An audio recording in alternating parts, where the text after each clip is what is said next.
It's Friday afternoon. Thanks for joining us on KARE 11 News Now. I'm Janice Shortle.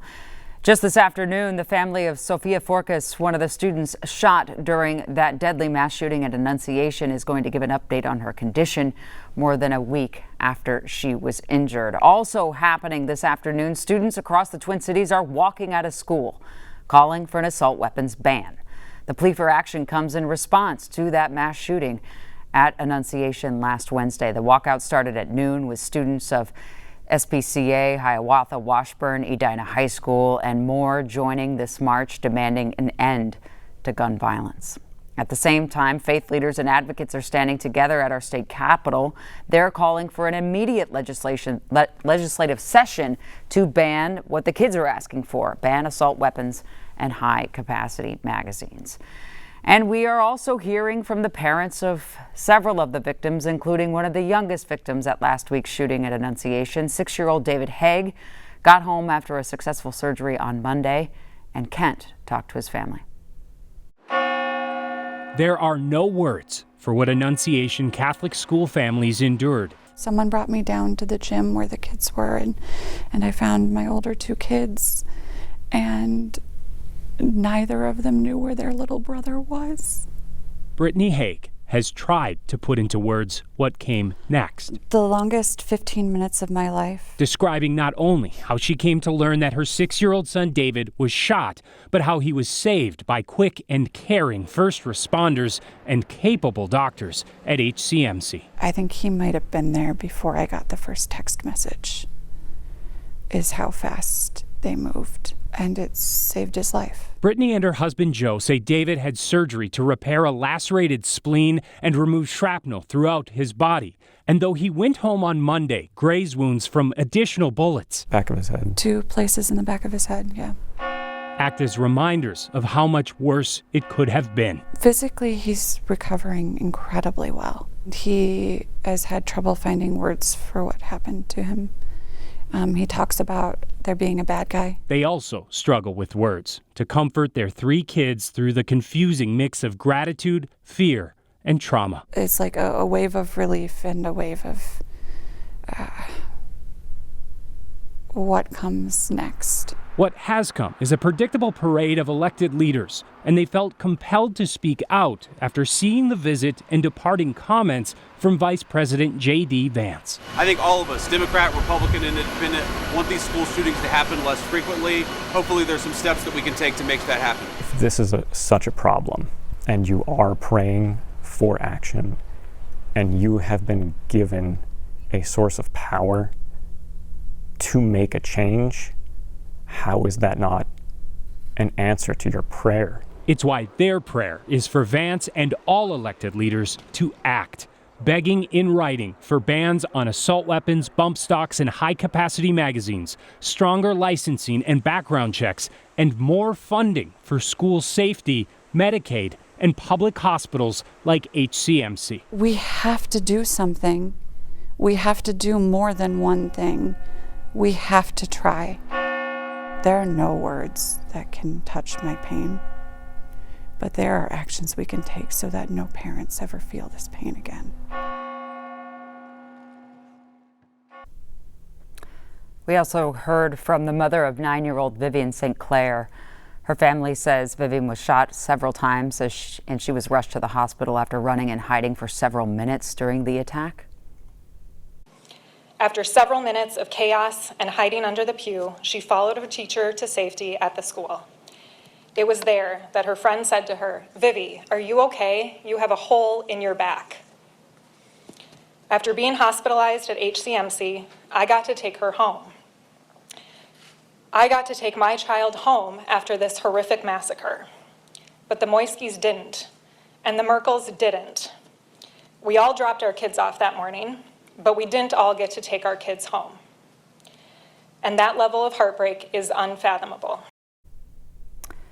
And all 2 kids were killed in the attack. 21 other people were injured after that gunman opened fire through the church's stained glass windows during Mass as students prayed. Well, today the impact of the Annunciation Church shooting is felt across our community still, and those On the front lines, of course, affected the most, union leaders with Hennepin EMS who are directly involved in the response to the shooting say their members, they're struggling and they need more support. Here's Danny Spiewak. Hennepin EMS dispatch to Hennepin EMS command. When the Annunciation Church shooting call came through, Hennepin EMS worked to transport patients to the hospital. Okay, I'm going to interrupt here. We just got an update from squads. They want EMS in front of the church for victims. We have at least 20 victims at this point is what they're saying. Part of the training is to remove the emotion. But paramedic Jason Snetting will never forget what he saw on scene. It's surprising how it sneaks up on you. Sometimes it doesn't hit you right away. Sometimes it hits you 2 hours later, 3 hours later, a couple of days later.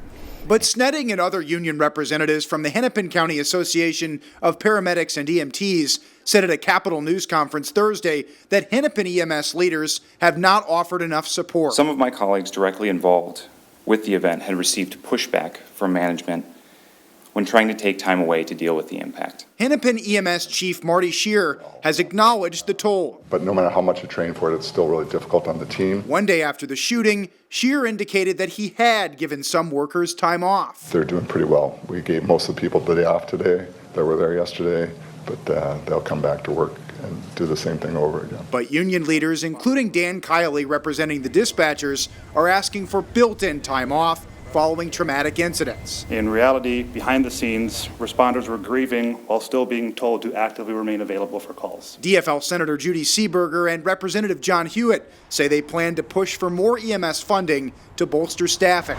It's finally time to do something. Funding is the #1 ask from the union, which might relieve pressure on management. I think they want to do the right thing, but a lot of times they're hamstrung either by the decisions that happen further up the chain or just the circumstances, and we need help. New today, federal charges for a man police say went on a carjacking spree that ended in a crash that killed 2 women and injured a kid. Edward Arrington is facing a carjacking and gun charge. The crash happened at the intersection of Penn and Olson Memorial Highway yesterday.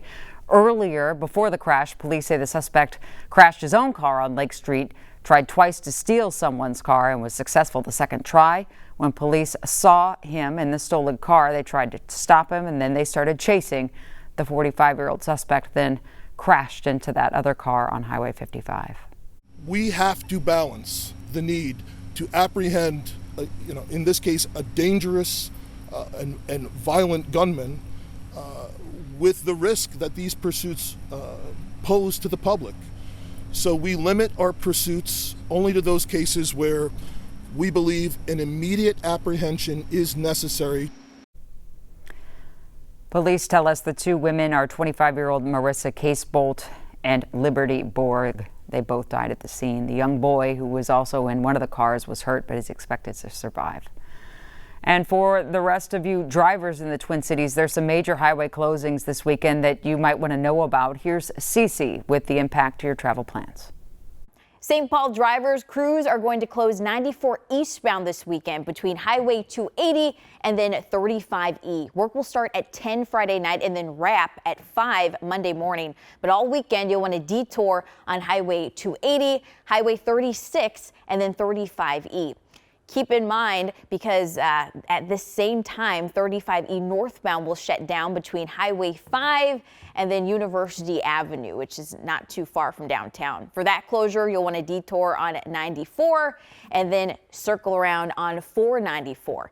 If you plan to go to the Mall of America or the airport this weekend, listen up. Crews will close 494 in both directions between Highway 100 here and then Highway 77. So that's between Richfield and Bloomington. All ramps in that area will close at 8, and then around 10, crews will get to work. I've drawn out some alternate routes for you to take this weekend. Highway 100, Highway 62, and Highway 77 will get you around the work. 494 will reopen on Monday morning at 5. Have a great weekend.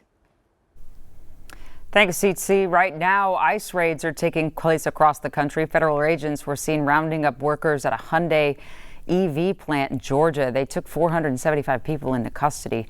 Homeland Security investigations called this the biggest single-site operation in its history. Another ICE raid near Syracuse, New York, as the agents detained dozens of workers at a confectionery plant.